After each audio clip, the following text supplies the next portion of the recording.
On commence cette revue d'actu avec l'info principale de cette semaine. C'est le retour de Kang dans les plans de Marvel. Alors le retour ou pas, je sais pas, potentiellement il n'a jamais changé. En tout cas, moi c'était mon avis, que Avengers 5 resterait un film de Kang et que Secret Wars aurait toujours Kang dans ses plans. Personnellement, ça me fait plaisir parce que c'est un perso, je trouve qu'on n'a pas du tout vu à son plein potentiel. On n'a même rien vu de ce personnage. Alors certes, on avait l'acteur parfait, Jonathan Majors, pour jouer ce rôle, mais je suis persuadé qu'ils vont réussir à trouver quelqu'un d'autre. Notamment, là, on entend quelques noms qui peuvent être très intéressants.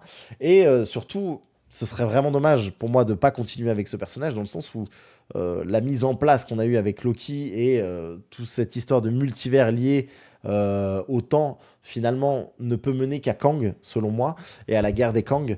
Sinon, tout simplement, la meilleure série du MCU jusqu'ici n'aurait aucun intérêt et on y perdrait réellement.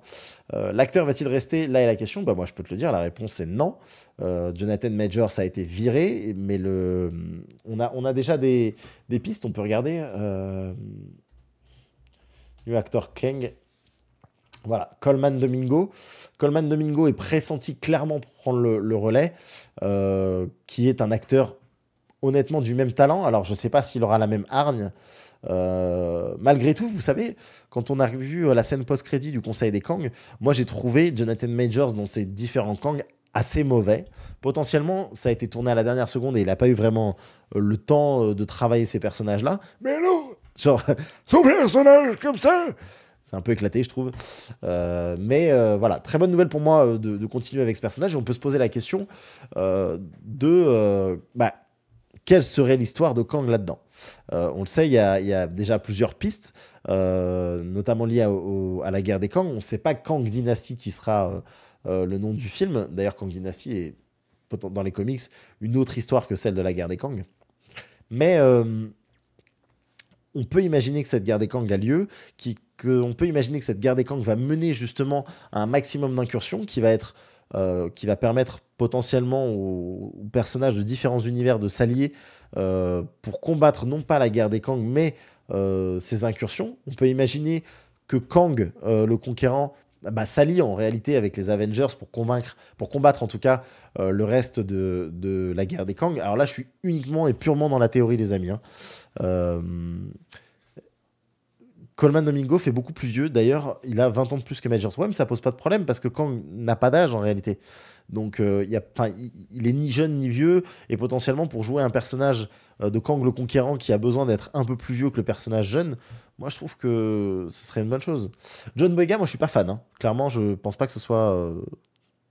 Kang de Ant-Man est mort. Je ne pense pas. Chacun son avis, mais je ne pense pas. Je pense qu'il. Non, il a juste disparu dans le temps, tout simplement. Comme dans les comics, s'il lui arrive la même chose. Donc, l'info, par contre, qui est importante, c'est que Kang, certes, reste le méchant, mais partagera l'affiche avec un autre antagoniste. Donc, comme je vous disais, potentiellement, ça va nous permettre de nous faire arriver Doctor Doom. Attention, pas forcément. Il peut y avoir plein de choses, mais parmi les pistes, on a soit le Beyonder, soit Doctor Doom. Moi, je pense vraiment que c'est l'occasion de me faire rentrer le Doctor Doom et que, comme on en discutait lors du dernier live, et c'était très intéressant avec Marvelous, j'ai vraiment le sentiment que Kang va potentiellement prendre la place du Molecule Man.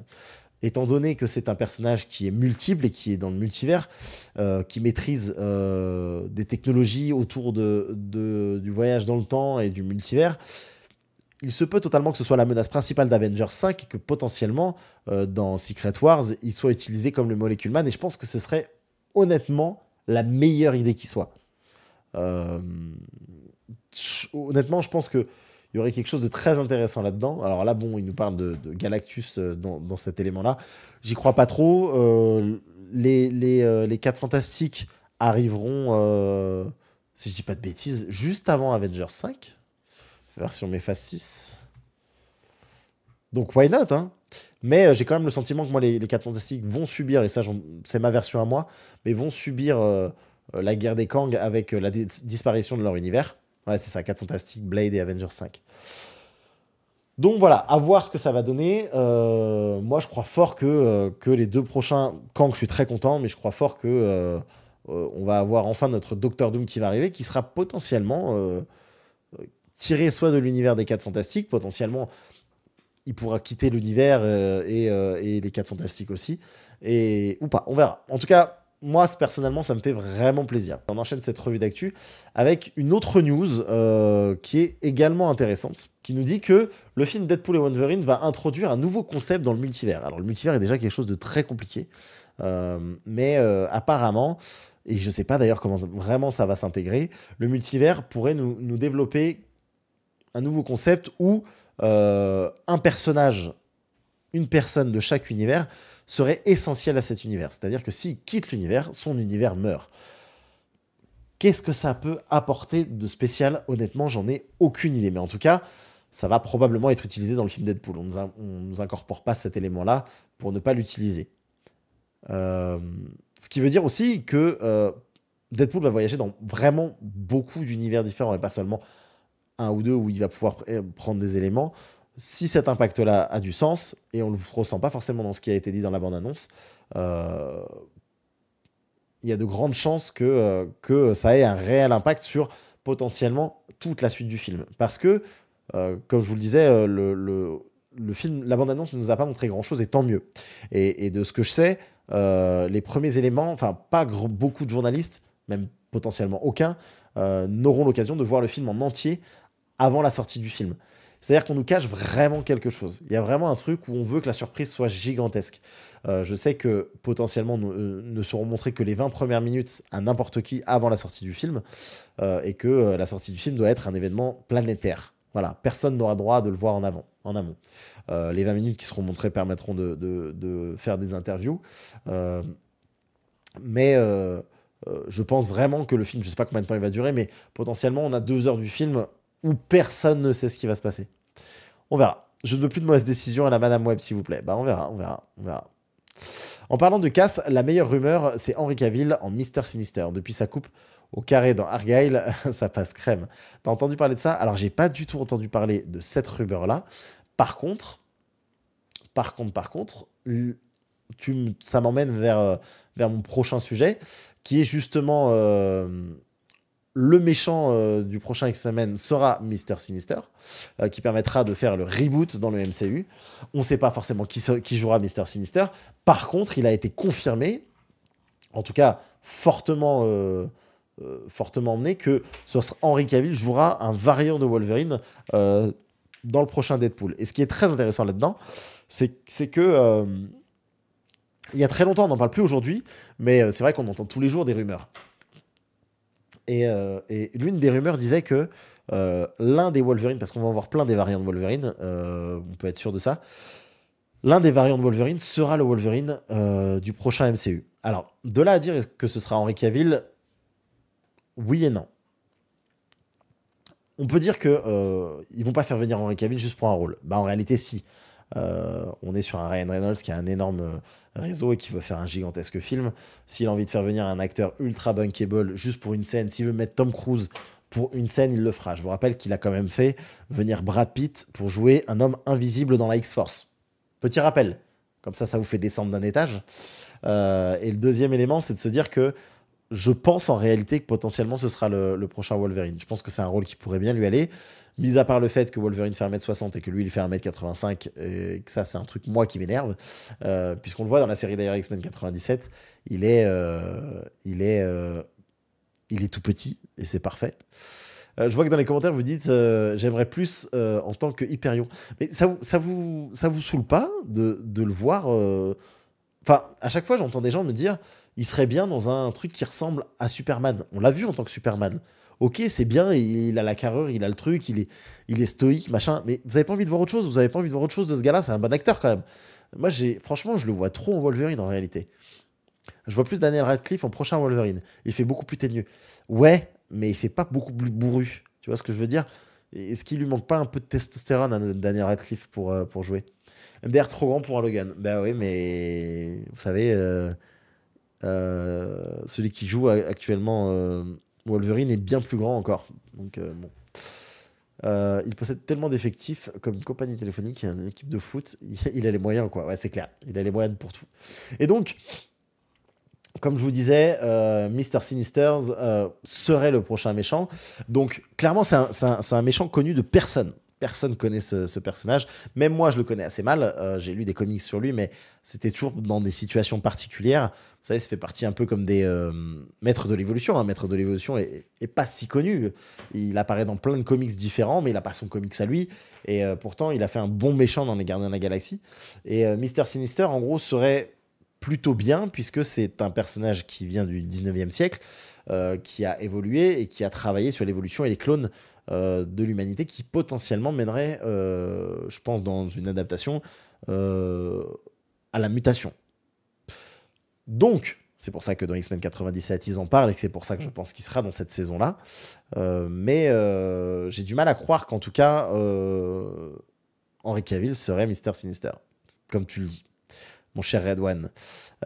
Justement, Mr. Sinister est l'inverse de Superman et un vilain anglais, et qui ne parle pas trop. Cavill est trop grand pour Wolverine, les gars. Mais oui. Après, c'est vrai qu'il y avait aussi la rumeur Cavill en Cyclope. Mais les gars, en fait, moi, je veux pas aller contre vous. Hein. C'est juste que je crois que c'est plus ou moins officiel qu'il a accepté le rôle de Wolverine. En tout cas, en tant que variant de Wolverine. Oui, Mr. Sinister est bien plus connu que le maître de l'évolution, évidemment. Oui, c'est sûr. Mais encore une fois, tu demandes à plein de gens, ils savent pas du tout qui c'est. Hein.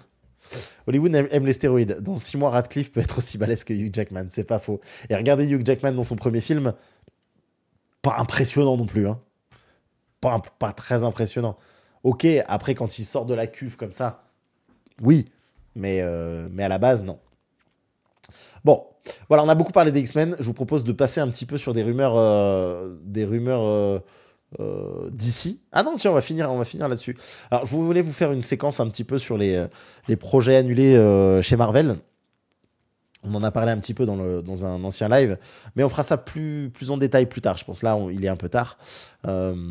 Mais on nous a annoncé plein de projets annulés, et souvent des projets que personne n'attendait. Notamment, par exemple, on a annulé Captain Marvel 3, on a annulé Ant-Man 4. Ok. Et qui les attendait? Toi? Donc c'est assez rigolo. Et en final, on se rend compte qu'ils n'ont pas annulé tant de choses que ça. On pensait qu'ils avaient annulé plein de choses. Mais on nous dit que Iron Heart est définitivement on track. On nous dit également que Wonder Man est toujours là. Et il y a un projet là qui est arrivé. On nous a dit que voilà, un projet annulé. Personne n'avait entendu parler de ce projet non plus. Si, allez, je suis un abuseur. Mais en gros, on sait que The Eternals sera pas The Eternals 2, mais plutôt un projet transformé qui pourrait offrir des alternatives. Là, ils nous le disent, par exemple, comme Captain America ou Thor ou Hulk, où on a plusieurs personnages qui viennent s'entremêler. Ils seraient joints par des plus gros personnages comme Thor ou les Gardiens de la Galaxie, par exemple. Et comme ça, ils deviendraient plutôt des supporting characters. Donc des personnages à côté. Donc potentiellement, en gros, on pourrait voir Star-Lord dans un prochain... ou les Gardiens de la Galaxie dans un prochain Éternel. Ah, ça c'est une très très bonne nouvelle. Bon, en gros là ils nous disent que voilà, bien que son mandat chez les Gardiens de la Galaxie soit peut-être terminé, on peut dire sans se tromper que Marvel est loin d'en avoir fini avec le légendaire Star-Lord. Étant donné que Peter Quill a déjà une expérience plus que suffisante avec les entités célestes, on peut supposer que toute activité impliquant les Éternels retiendra son attention. Cela étant dit, il est probablement plus probable que Quill soit utilisé pour introduire Nova dans le MCU plutôt que de diriger toute une équipe d'immortels extraterrestres dans leurs prochaines aventures. Quoi qu'il en soit, une autre option a été évoquée bien avant l'annonce d'une certaine nouvelle équipe de super-héros. Donc c'est vrai que moi c'est le truc que je veux absolument voir, c'est-à-dire que c'est un truc auquel j'appelle vraiment de mes voeux, c'est que Peter Quill soit avec Nova, et on sait que Nova est en développement. Alors ça prend du temps, mais on nous a dit, il y a eu une interview là d'un des producteurs chez Marvel qui nous a dit que Nova allait bien arriver. Et moi j'ai très envie de le voir avec Peter Quill parce qu'ils sont très potes dans les comics. Et il y a, je vous le disais, ça fait un moment que je vous le dis, mais Annihilation qui est une espèce de guerre interstellaire à la Starship Trooper où on a les deux qui sont ensemble, c'est incroyable. C'est incroyable. Ensuite, on a les 4 Fantastiques, why not? Bon, voilà, on voit qu'en gros, les Éternels 2 vont probablement avoir des personnages plus importants qui vont les accompagner parce que le film n'a pas eu un très grand succès alors que c'est plutôt un bon film, mais c'est vrai que c'est des personnages un peu particuliers, cette grande équipe de personnages pas très connus avec des enjeux un peu flous a pas forcément marché alors que moi j'aimais bien, j'ai beaucoup aimé ce film. Autre Autre rumeur, mais là j'ai pas l'article, c'est comme je l'ai lu dans les commentaires, World War Hulk. Alors, on nous a dit que clairement il n'y aurait pas de film Hulk à proprement parler. Pourtant, on aurait pu parce qu'ils ont récupéré les droits, mais c'est compliqué d'avoir juste un film avec Hulk parce que ça coûte cher que d'avoir que Hulk. Donc il faut, enfin ça coûte cher en tant que avoir un personnage animé H24 et qui soit bien fait. Donc on va privilégier plutôt d'avoir ce film va être transformé en un film Avengers. Alors quand est-ce qu'ils vont faire ça, j'en ai aucune idée, mais sûrement avant Secret Wars. Et de toute façon, ils ont du retard à rattraper à force de ne faire aucun film de team-up, bah, ça pose un vrai problème au MCU. Et donc, il y aurait un film World War Hulk, Avengers World War Hulk, qui pourrait mettre en place justement ce qui va se passer dans Secret Wars, où justement les variants de Hulk, notamment, je ne me souviens plus de son nom, mais le Hulk intelligent vieux, je ne me souviens plus de son nom, qui est assez important dans l'histoire de Secret Wars. Et on a tout un pan avec les Hulk, dont une armée de Hulk que j'adorerais voir dans Secret Wars, un peu à la Seigneur des Anneaux où t'as que des Hulk, très très stylé. Donc voilà, moi je suis assez impatient. Je sais que ça ne se ressemblera pas forcément à ce qui se passe dans les comics parce que l'histoire, ils ont déjà décidé de la changer avec She-Hulk qui a tout cassé. Maestro, ouais, excusez-moi. Avec She-Hulk qui a tout pété. Et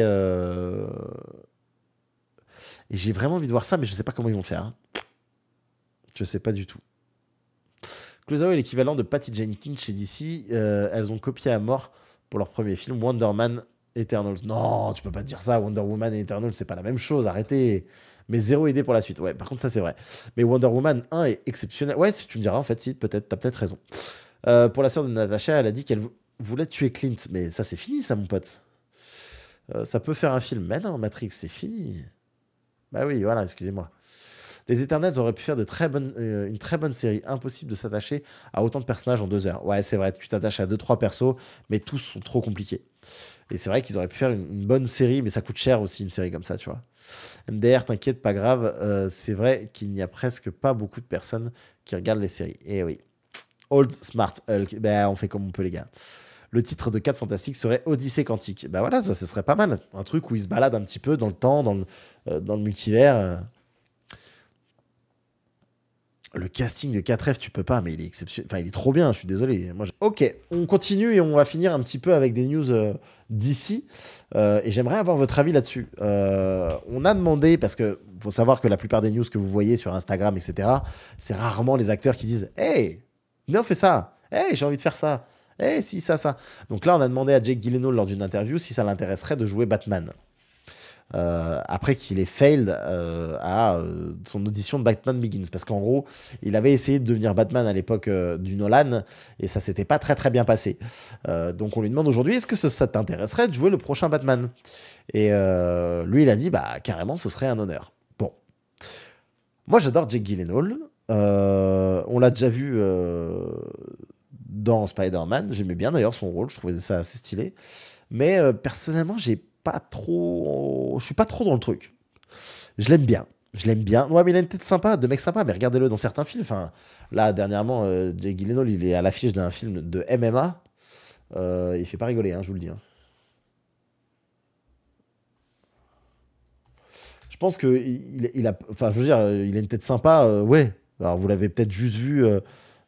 Vous l'avez peut-être juste vu dans Spider-Man, mais regardez d'autres films. Hein. Il est pas sympa, Jake Gyllenhaal. Quand il s'y met, là, Roadhouse. Il a une tête, mon pote.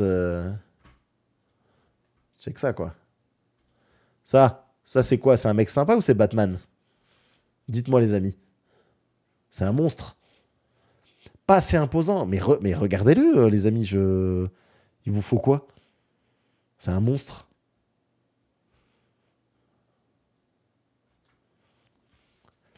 Et il a joué dans Prisoners. Il est pas sympa dans Prisoners. Il a joué dans La Rage au ventre. Il est pas sympa dans La Rage au ventre. Il a joué dans Jared. Il est pas sympa dans Jared. Je pense que vous faites une idée. Vous n'avez pas forcément vu beaucoup de ses films, probablement, sans vouloir juger ou quoi que ce soit. Hein. Mais il y a beaucoup de ses films où il est dark. Après, il a toujours un peu sa petite tête, quoi. Il a toujours sa petite tête. C'est vrai. Ennemi. Ennemi, il est dark, hein. Bref, c'est vrai que Jake Gyllenhaal... Bon, après, je sais pas. J'ai envie de neuf. Vous avez pas envie de neuf un peu, vous?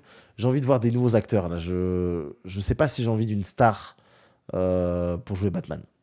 En fait, il y a déjà tellement de monde qui joue Batman.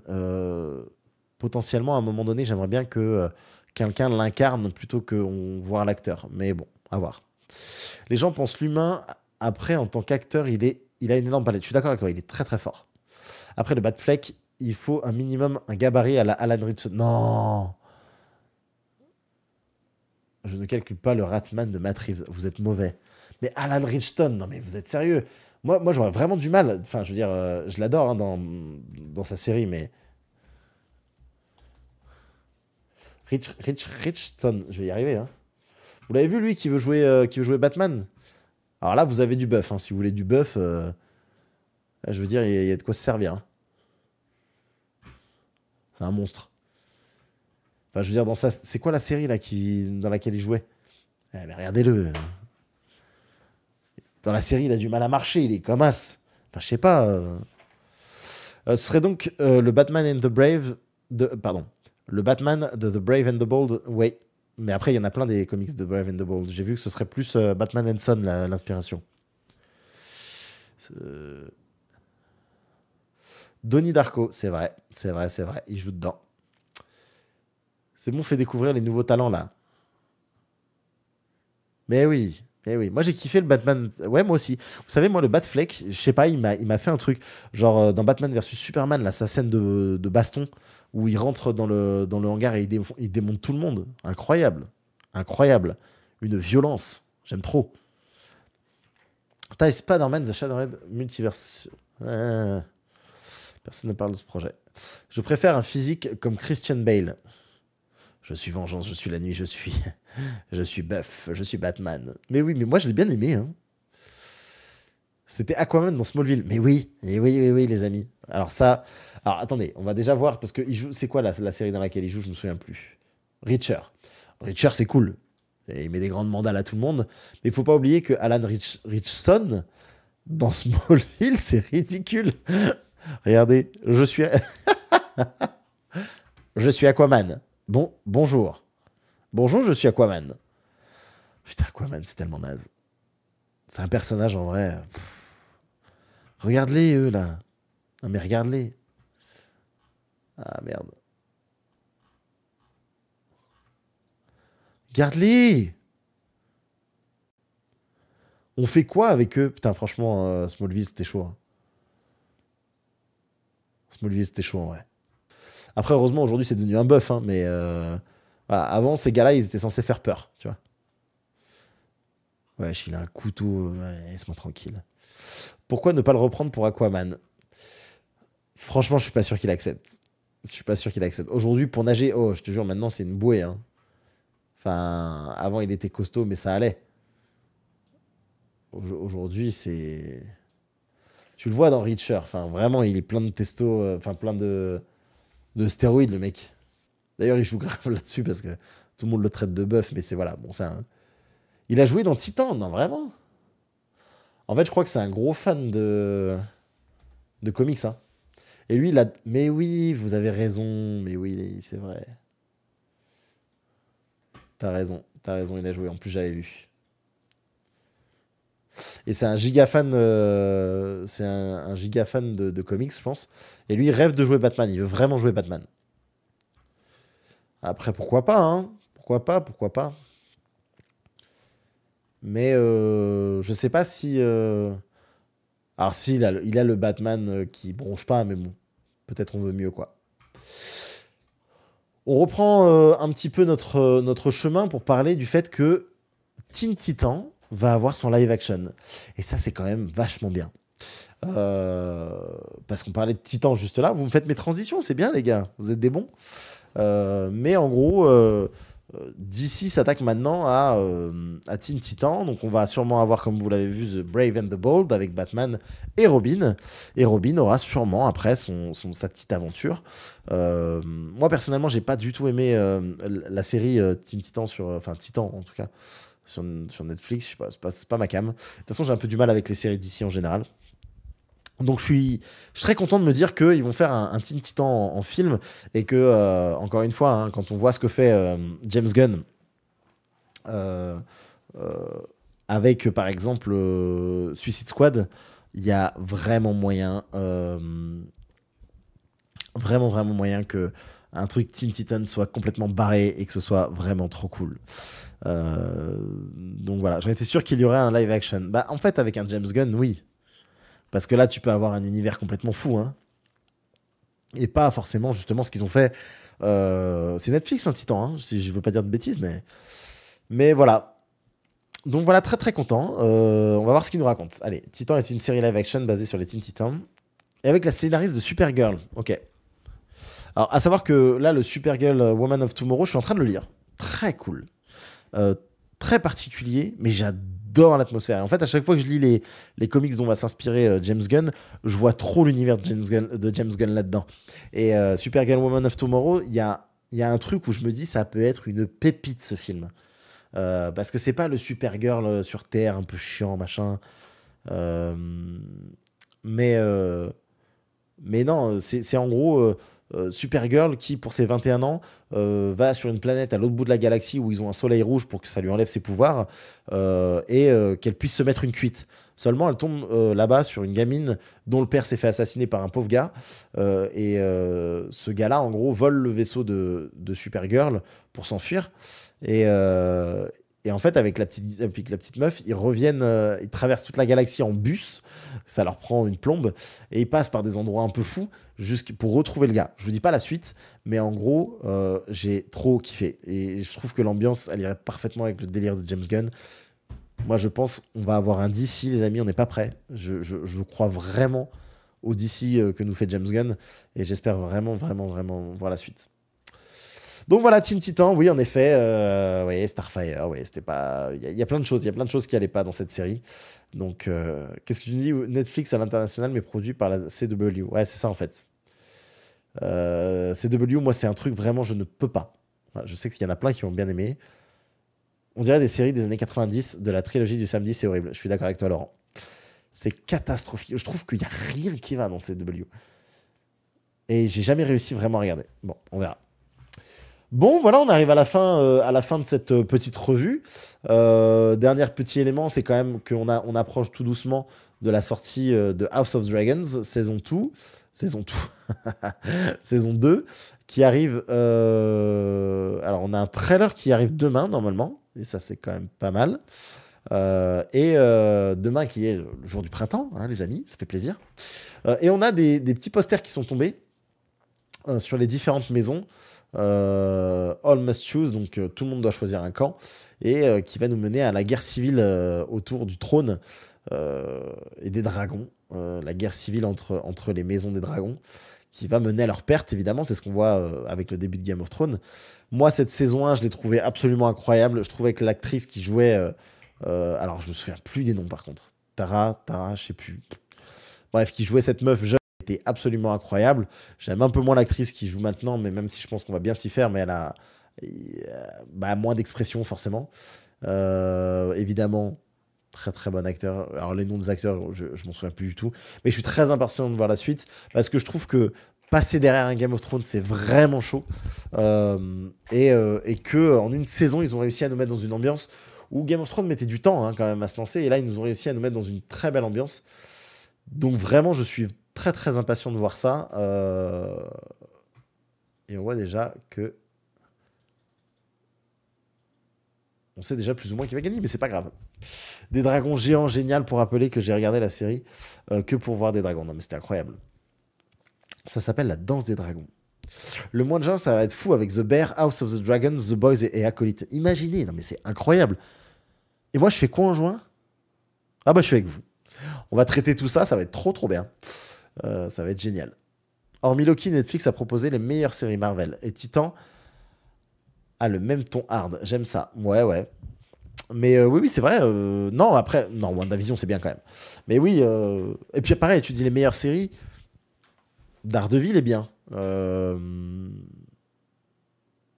Jessica Jones, première saison est bien. Le reste, c'est poussif quand même.